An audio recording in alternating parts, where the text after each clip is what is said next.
What's up, everybody? Welcome back to Out of the Darkness. I am Q. So we are going to get back into this explosive interview that was conducted on behalf of LIN Wood. Now, once again, I am not pronouncing judgment on anyone. I am simply giving you the info. You guys can do the research further, as I have done in the previous videos. The transcripts that I'm going to be reading off of are in the description. So we're going to continue and pick up on the part concerning Chief Justice John Roberts. And let's get into it. We were able to get FISA warrants because Chief Justice Roberts had vice court and helped prepare them. But it was also Epstein. Epstein was an intelligence asset of some type to various agencies around the world. They used his information. They exploited it for their own good.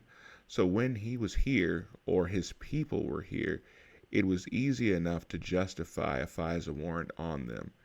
You know, they would enact a warrant, surveil everything, document it, but they would not help and they would not save the child. They would not, reveal it. It was more important for them to have the leverage on everything.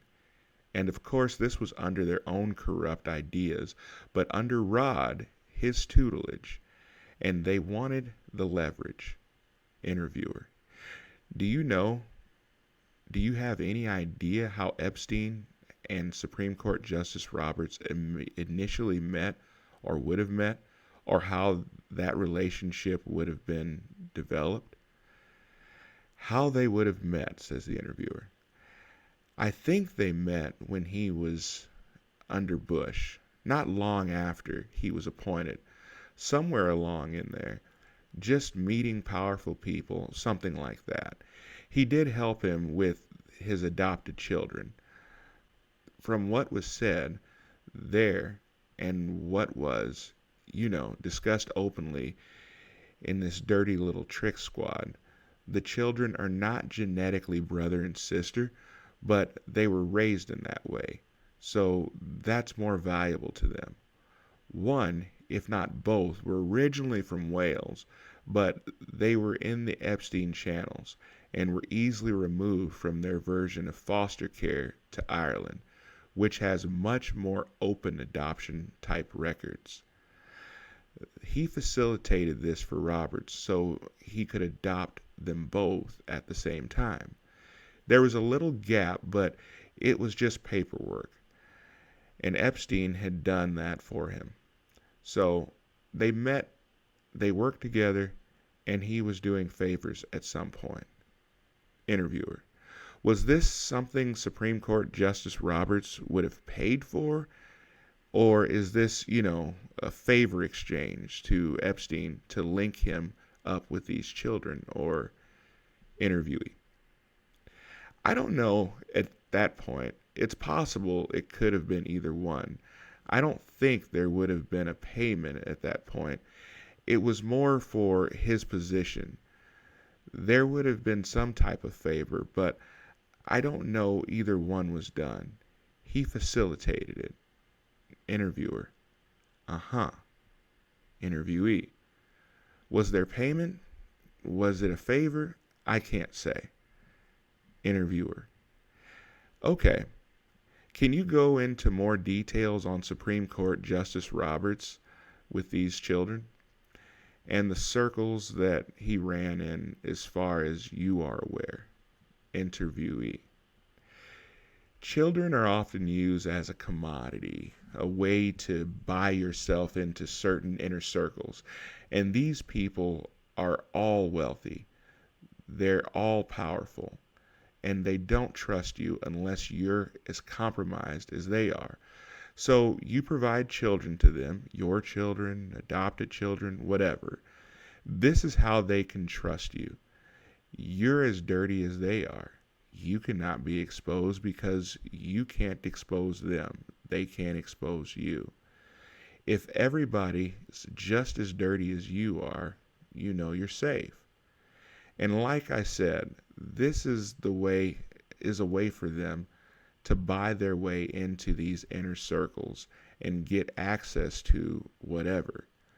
Children are the pavement, and the dirt and control. Interviewer. Now, who else would we want to talk to, or is there any additional documentation that we could pursue to solidify what you're saying here today? Interviewee. Yep, Yanni has copies of the videos from the FISA surveillance. It was discussed, but I can't prove it, that Roberts had a copy. Rod Rosenstein certainly had a copy. Sean Henry of CrowdStrike, who was FBI at the time, he took 2 copies back to FBI with him. So the copies were made, and then that was actually Sean Bridges, who encrypted and gave them keys. So there are copies out there. Interviewer. And who would be on these tapes? Most likely far as from your conversations in the Dirty Trick Squad. Interviewee.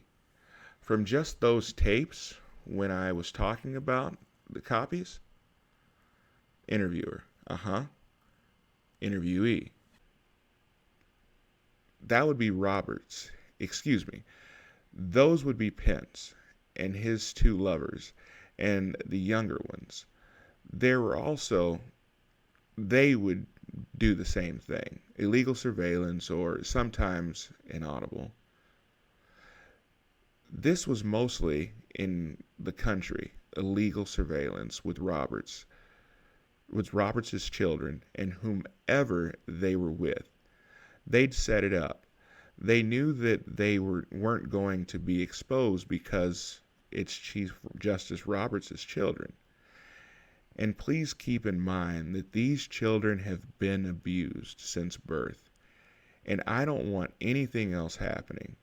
They've already lived through hell. They don't need anything else.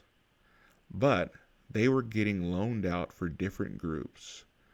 And they did surveil many of them. Interviewer. Okay. Now, you also said in past discussions that there was a plot that Roberts was allegedly a part of that discussed murdering other judges on the Supreme Court under the Hillary Clinton administration. Can you give me some amplifying details on that?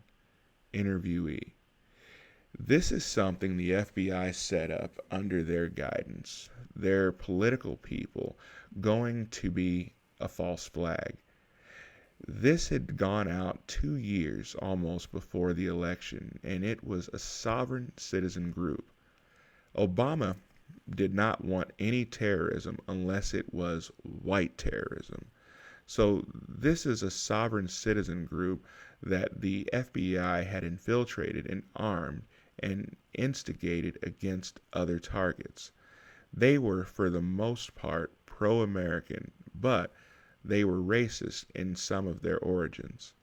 They were, a lot of them, divorced fathers with a grudge against the court system anyway, and the FBI people had infiltrated and exploited this. They moved them up to the levels of assassinating federal judges, political people, things like that. You want names, I can tell you. So anyway, part of their inaudible was various types of attacks on Supreme Court to take down as many judges as they could. And Roberts was aware of this. He actually provided some scheduling because apparently the judges are not all there at one time. They come and go as they please, and these 3 would be working on something, these 3, and he provided this to the group so they could finalize their plan. They were very, very close to what they were trying to do. They were given explosives, all types of automatic weapons, and had rocket launchers, and they were very close to it. They were going to assassinate F. Dennis Saylor, a federal judge in Massachusetts, Martha Coakley, Lisa Monaco, and her family. They were going to make that look like a home invasion and film it until they were later needed it. And this was their initial attack plan. And then the Supreme Court. This was a group that got infiltrated on their request. And when I found out what they were doing, that they were going to attack these judges, they were going to attack the Supreme Court, I tried to end run them. I had minders. People kept tabs on me. I had FBI minders. But I tried to end run them and expose it. I took all the evidence and went to Homeland Security, who were overwhelmed and called in the FBI. And then the DOJ came right back to me. They picked me up just a few weeks later, and when they found who I was. The damage to the plots had been done. They did get close to assassinating people up there. Lisa Monaco, the judges were under 24/7 security. Martha Coakley had in-state security, and it did prevent them from going after the Supreme Court. Although their plans were all out, they had the maps, they had the weapons, they had everything planned, so at least it prevented something like that. Interviewer: now, were the teams that were supposed to do the actual operations against judges, were those Americans or were they foreign? Interviewee: no, these were Americans. Interviewer: okay. Interviewee: a third would be the sovereign citizen group, and 2/3 would be the FBI people, or people working with the FBI.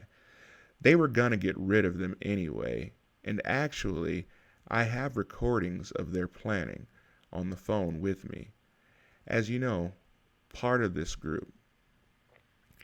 And then, they did not hang up the phone. They did not kill the phone, and we were listening to them talk about killing me and my wife, things like that. And another time, they actually butt dialed me, and they were talking about, he was on the phone talking to various people about their plans, about who they were going after and what they were going to do to us, because we knew too much and were outside at the time. So they could do their plan. We got the people under surveillance. We saved them. We got credit for saving them. They were very upset that their plans had gone to crap. They were very upset with me, especially when they came and picked me up. But it stopped it. Their plans were written out. They had maps, they had surveillance, they had quite a bit of equipment. Interviewer: what was the timeline they were hoping to do this in? Interviewee: this would be right after, within the first year of Hillary Clinton's presidency. She was not supposed to lose. So this was all planned up. And it was more than just then. It was twofold. They wanted to pack the court and take out as many as they could. Roberts was actually helping because he didn't want to be one of them, and he wanted some choice in who would on the bench after that. He wanted to maintain some form of control, so he did provide information.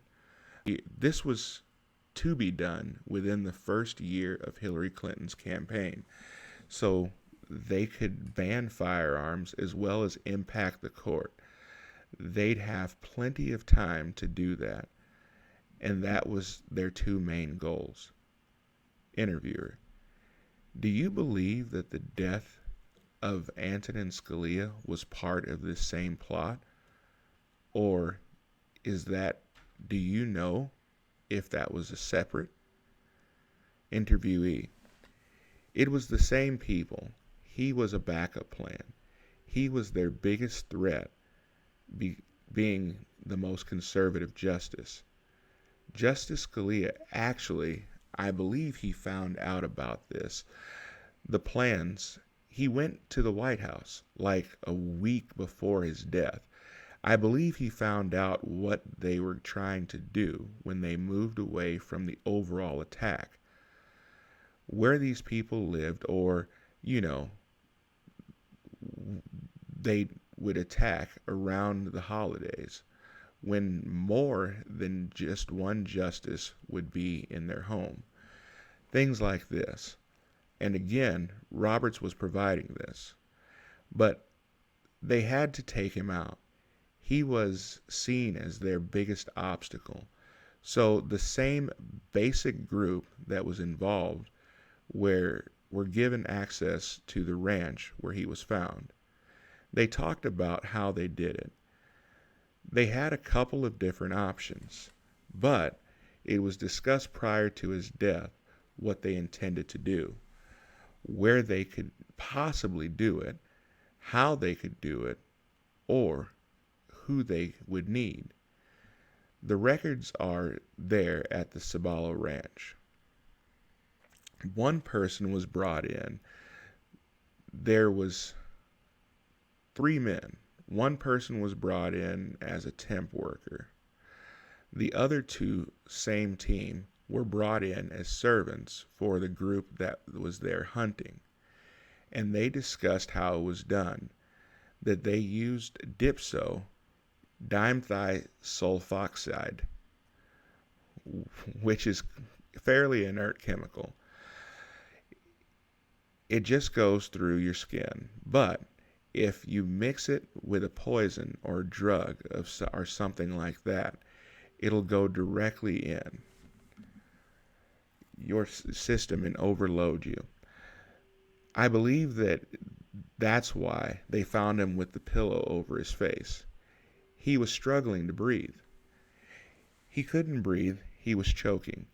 And this particular chemical you can tailor to the person.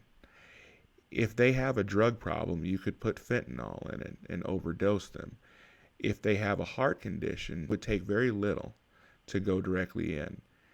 It would be like a direct injection into the heart. And they talk about how they did it. And Roberts is on the phone with these people discussing the successor that he wanted to say a say in. Because now it was only going to be one person, and he wanted to pick that person, and he wanted a say in who to take it.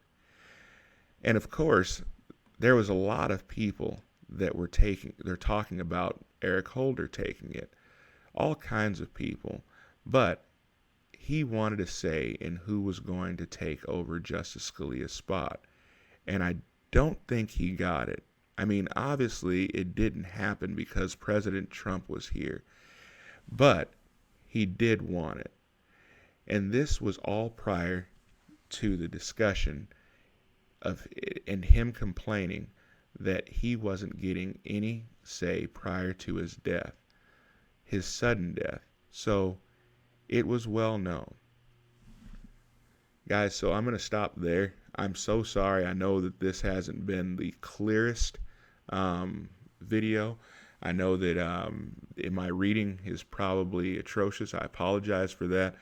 The biggest reason for that is it doesn't flow. This isn't a story. This is an actual conversation between the interviewer that was hired by the Linwood office and the interviewee who came forward. So this is natural conversation, and it doesn't really flow. So forgive me for that. But hey, be sure to like, share, subscribe. Let me know what you guys think about this. Again, I'm not condemning anybody. I am simply just giving you the facts. I am giving you the information. I am not making a judgment on it. I am trusting you guys to do your own research and study it out and let me know what you guys think. Have a fantastic day. I'll see you next time.